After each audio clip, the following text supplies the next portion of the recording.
Kwame stared at his reflection in the mirror, adjusting the cuffs of his crisp navy blue suit. His office in the heart of Accra's business district was a symbol of his success, sleek, modern, with floor-to-ceiling windows overlooking the bustling city. The air smelled of fresh coffee and polished wood, but none of it brought him comfort today. The email had arrived that morning. A simple subject line, "Baba has passed." He had barely finished reading before his phone rang. It was his uncle, his voice heavy with sorrow and expectation. "Kwame, you must come home. The funeral is in 3 days. Nsawam needs you." Nsawam. Whom? A place Kwame had not stepped foot in for over 15 years. The journey from Accra to Nsawam was barely 2 hours, but each mile felt like a descent into another world. The smooth highways gave way to dusty roads, lined with ancient baobab trees whose twisted branches stretched toward the heavens like gnarled fingers. When the village finally emerged in view, Kwame's chest tightened. The small, round mud huts with their thatched roofs looked the same as they had when he was a boy. The market was alive with color and chatter, women balancing baskets of plantains and yams on their heads, children darting between stalls, laughing. And yet, the air felt different. He had changed, and he knew the village had not. At the entrance of his family's compound, a group of elders waited, their faces solemn, their eyes knowing. His uncle, the stout man with graying hair, stepped forward and clasped Kwame's shoulder. "Welcome home, Kwame." Kwame opened his mouth to respond, but his words caught in his throat. He was not sure he had returned home at all. The funeral was a grand affair, as tradition demanded. The entire village gathered, dressed in deep red and black mourning cloth. The air pulsed with the steady beat of drums, low and sorrowful, as the griot sang of his father's life. Kwame stood beside his uncle, his hands clenched at his sides. He had shed no tears. Not because he felt no grief, but because the emotions were too tangled, too heavy. And then, something unexpected happened. As the funeral rites reached their climax, the village elder, Nana Obeng, stepped forward. His eyes, milky with age, locked onto Kwame. The drumming stopped. A hush fell over the crowd. "It is time," the elder declared. 2 young men stepped forward, carrying something wrapped in deep crimson cloth. They unraveled it, revealing a pair of ancient drums, their surfaces worn smooth with age. Kwame's heart pounded. "The drums of the ancestors have spoken. They have chosen you, Kwame, to be the next sacred drummer." Gasps rippled through the crowd. Kwame blinked. I don't understand." "It is not for you to understand," Nana Obeng said. "It is for you to accept." The drums were placed before him. Silence pressed against his ears, thick as the humid air. He wanted to refuse. He wanted to turn away, to return to Accra, to his life, to the world he had built away from this village. But something deep in his bones kept him rooted in place. And when he finally reached out and placed his hands on the drums, the shiver ran through him. The world around him seemed to tremble. The drums had awakened. And so had something inside him. The night air in Nsawam was thick with the scent of burning incense and earth damp from the day's heat. The funeral had ended hours ago, but Kwame had barely spoken a word since. He sat alone in his father's compound, staring at the ancient drums now resting in front of him. They looked ordinary enough, 2 carved wooden shells, their surfaces stretched with taut animal hide. But when he had placed his hands on them earlier, something had shifted inside him, something he couldn't explain. A gentle rustling broke the silence. Kwame turned to see his uncle approaching, a lantern swinging in his grip. The flickering light made his weathered face look even older. "You look like a man wrestling with spirits," his uncle said. Kwame exhaled sharply. "I don't know what I'm supposed to do. I'm not a drummer. I'm not my father." His uncle settled beside him, sighing. Your father wasn't a drummer either until he was called. Just like his father before him. The sacred drummer is not a title you choose, Kwame. It chooses you. Kwame let out a bitter laugh. And what if I refuse? His uncle regarded him carefully. Then the spirits will not be pleased. Kwame rubbed his face, frustration simmering beneath his skin. I don't believe in spirits. I live in Accra, uncle. I deal with numbers, contracts, business meetings, not spirits. His uncle didn't argue. He simply stood, adjusting his robe. Belief is not required for truth to exist. The elders expect you at the shrine tomorrow at dawn. Decide what kind of man you are before then. And with that, he left. Kwame looked back at the drums, feeling their presence like an unseen force pressing on his chest.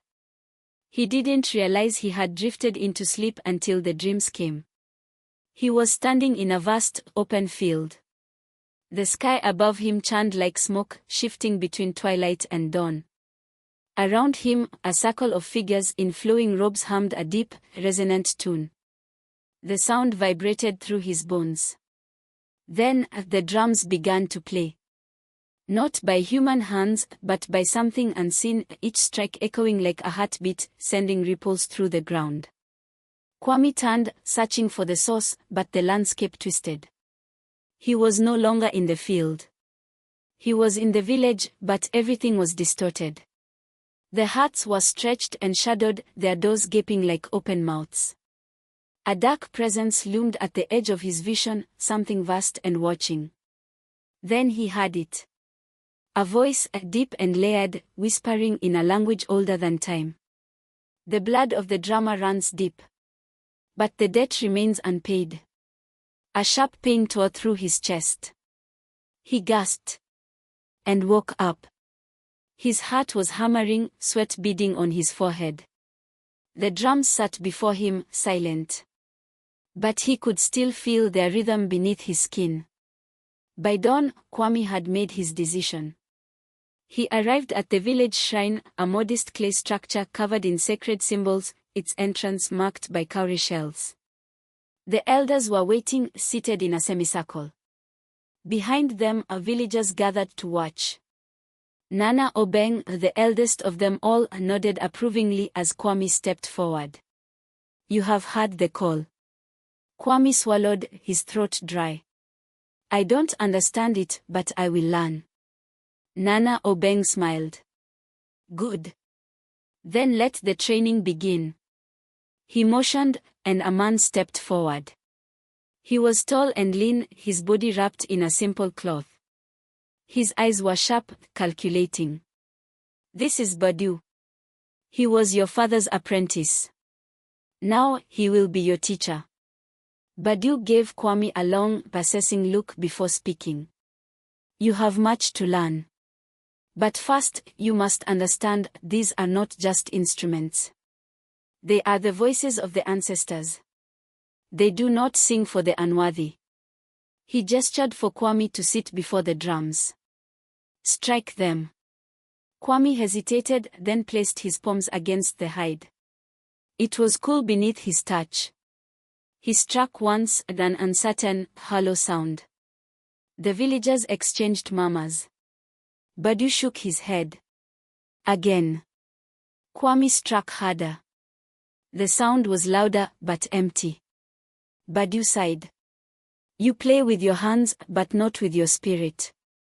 Until you open yourself, the drums will not answer you. Kwame clenched his jaw. And how am I supposed to do that? Badu crouched beside him, his tone patient but firm. The drum is not played by force, but by connection. Close your eyes. Listen, not just with your ears, but with your soul. Kwame hesitated, but did as he was told. He took a deep breath, focusing on the silence. At first, there was nothing. Then, faintly, he heard it. A rhythm, soft but steady. A heartbeat not his own. His fingers twitched. Slowly, he raised his hands, and when he struck the drum this time, the sound that emerged was different. Rich. Deep. Alive. The crowd murmured again, but this time, in awe. Badiou's expression changed, just slightly. Good. You are beginning to listen. Kwame stared down at his hands, his own heartbeat now syncing with the drum's pulse. Something was waking inside him. And he wasn't sure he could stop it. The days that followed were grueling. Kwame woke before dawn and trained long past sunset. His hands, once accustomed to gripping fountain pens and shaking corporate hands, were now roughened and sore, bearing the marks of countless hours of drumming. The rhythm had become second nature, but something still eluded him. The elders watched his progress closely, offering words of encouragement but never telling him the full truth. There was something hidden beneath their knowing gazes, something they weren't saying. And then, the dreams returned. This time, Kwame stood before an enormous baobab tree, its thick roots sprawling like veins beneath his feet. The air was dense, humming with unseen energy. Shadows slithered along the ground, whispering in voices he could not understand. A figure emerged from the darkness. A tall, faceless man, draped in tattered robes. Around his neck, an ancient drum hung like a burden. The sight of it made Kwame's stomach twist with unease. The figure raised a hand. The whispers turned to wails. The air grew thick, suffocating. You do not belong here. Kwame tried to move, but his body felt paralyzed. Blood calls to blood. A sharp, searing pain struck his chest. He gasped, stumbling forward. His hand touched the drum, then suddenly, visions burst before his eyes. A man, his face contorted in rage, raising a blade. A woman, her eyes filled with terror, cradling a newborn. A drum, its surface cracked and bleeding. Then, a voice, as clear as the rising sun. You must atone for what was done. The ground beneath him cracked open. Kwame fell. He woke with a violent gasp, drenched in sweat. His heart pounded in time with an invisible drumbeat that refused to fade. ESI was watching him. He blinked, trying to clear his vision. What are you doing here? ESI, the enigmatic woman who had appeared in the village shortly after his arrival, leaned against the doorway of his father's old hut. Her eyes, dark and knowing, studied him. I could ask you the same question.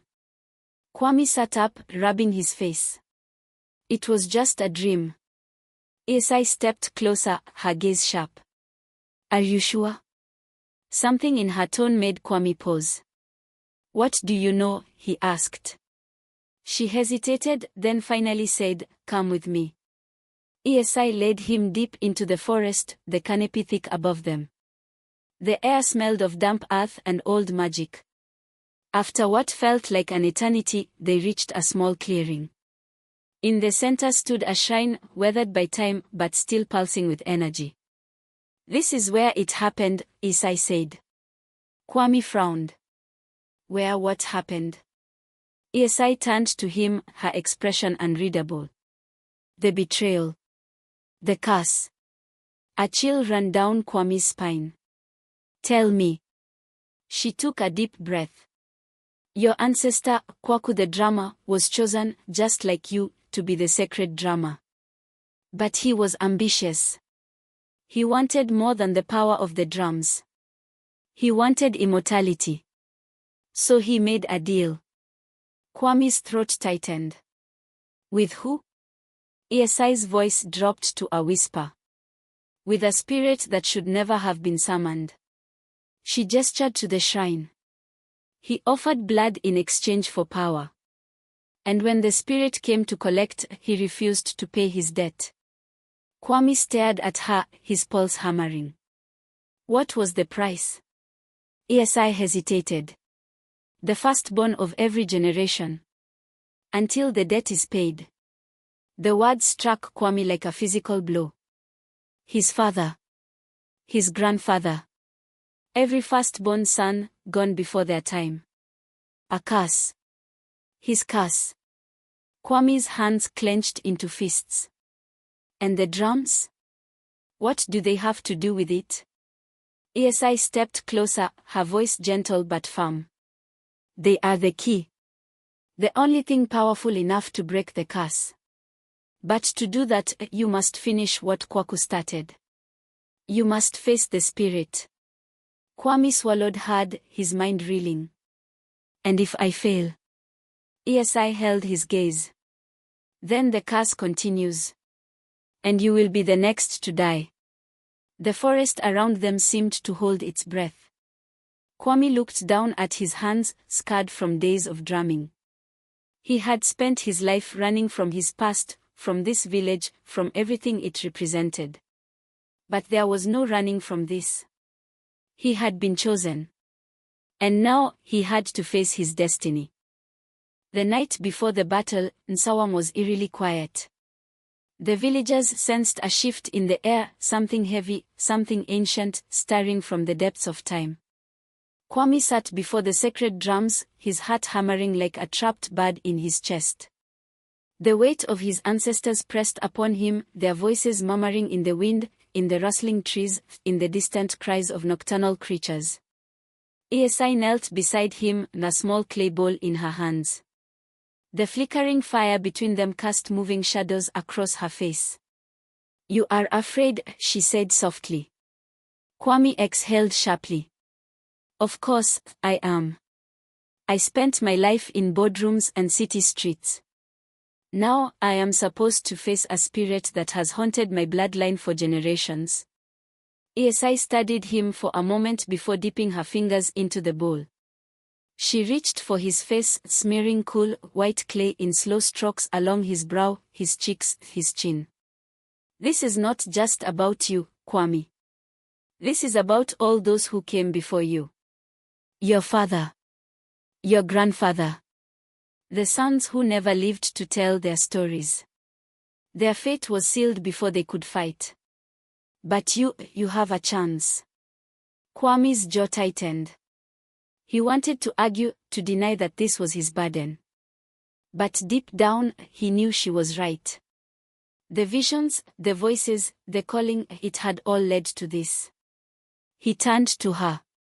What happens if I win? ESI's dark eyes glowed in the firelight. Then the cycle is broken. The spirit's hold will shatter, and your bloodline will be free. Kwame swallowed. And if I lose? ESI did not answer. Instead, she reached for a bundle wrapped in cloth and unfolded it. Inside lay a necklace, old, worn, its beads made of bone and polished wood. A small pendant, shaped like a drum, hung at the center. This belonged to Kwaku, she said. It was taken from him when he betrayed the spirit. If you wear it, the ancestors will recognize you. Kwame hesitated before taking it. As soon as his fingers touched the beads, a surge of energy rushed through him like a spark of something long buried being reignited. He fastened it around his neck. ESI nodded approvingly. It is time. The journey to the sacred grounds was silent. Badu, Kwame's strict but patient mentor, walked beside him. The village elders followed, their white robes flowing like ghosts in the dim moonlight. A group of drummers led the way, their slow, rhythmic beats sending vibrations through the earth. At last, they reached the clearing where the battle would take place. A large circle of stones marked the boundary between the living and the spirit realm. In the center stood an ancient drum, Kwaku's drum. The same one that had bled in Kwame's visions. Nana Obeng, the eldest of the elders, stepped forward. He raised his staff and drove it into the earth. The ground trembled slightly. It is time to call the spirit, he declared. The drummers began to play, their rhythm steady and hypnotic. Kwame stepped into the circle, his hands tightening into fists. ESI's voice rose in an incantation, her words weaving through the night air like threads of unseen power. The wind picked up. The firelight flickered wildly. The air grew thick, charged with an unseen presence. And then, the darkness stirred. A shape began to form at the edge of the circle, a twisting, writhing shadow with glowing red eyes. A deep, guttural voice echoed through the trees. "You dare summon me?" Kwame's breath hitched, but he forced himself to stand tall. "I am here to end this," he said, his voice steadier than he felt. The spirit laughed, a low, bone-chilling sound. The ground beneath Kwame's feet shuddered. "You carry the blood of a traitor," the spirit hissed. "You think you can break what was sworn in blood?" Kwame stepped forward. "I do not seek to undo the past. Only to set things right." The spirit's form shifted, growing larger, darker. "Then you will suffer as they did." The drums grew louder. The battle had begun. The spirit struck fast. A gust of wind slammed into Kwame, knocking the breath from his lungs. He staggered but did not fall. He had expected this. He reached for the drum and struck it. The sound that emerged was not just music, it was power. A deep, resonating force that rippled through the air, pushing back against the spirit's darkness. The spirit recoiled with a furious screech. "You think your drums can protect you?" Kwame's heartbeat synced with the rhythm. He played faster, each beat sending waves of energy into the air. The spirit lunged, but the force of the drum's power kept it at bay. The villagers watched, their eyes wide with awe and fear. No one had ever fought the spirit and lived. But Kwame was not fighting alone. As he played, the voices of his ancestors rose around him, chants, songs, prayers whispered through generations. He could feel them, their presence wrapping around him like a shield. The spirit roared, lashing out with shadowy tendrils. One struck Kwame across the chest, sending him sprawling. Pain exploded through his ribs. Esi cried out, stepping forward, but Nana Obeng held her back. "This is his fight." Kwame groaned, pushing himself up. Blood trickled from his lip. The spirit loomed over him. "Submit," it hissed. Kwame wiped his mouth, his fingers brushing against the pendant at his throat. His ancestors' drum. His ancestors' shame. No. He was not Kwaku. He was Kwame. He slammed his hands against the drum with all his strength. A single, thunderous beat echoed through the clearing. The spirit screamed. The ground shook. The air shimmered, then suddenly, the darkness began to unravel. The spirit's form twisted and thrashed, its shrieks filling the night. Kwame struck the drum again. And again. The spirit's form cracked like shattered glass. A final, ear-splitting wail tore through the air. And then, silence. The darkness collapsed inward, vanishing into nothingness. The weight in the air lifted. The village was still. The curse was broken. Kwame's chest heaved, his hands shaking. He turned to Esi. She smiled. "It is done." The elders bowed their heads. The villagers erupted into cheers. Kwame let out a breath he hadn't realized he was holding. For the first time in generations, his family was free. But his journey was not over. He had more to do. He was the sacred drummer. And his story had just begun. The battle was over. The night had swallowed the echoes of Kwame's final strike against the malevolent spirit, and the land had exhaled, as if freed from a burden it had carried for too long. The village of Nsawam stirred in the early light, the air thick with the scent of damp earth and burning herbs, the ritual of cleansing after the storm. Kwame stood by the river, staring at his reflection in the water. He barely recognized the man looking back at him. His body ached from the battle, his hands still trembled from the power that had surged through them, and his heart was heavy with the knowledge of what had been lost, and what had been found. He had come back to Nsawam as a stranger, a businessman from Accra with little connection to his past. Now, he stood as something else entirely. The sacred drama. The bearer of his ancestors' voices.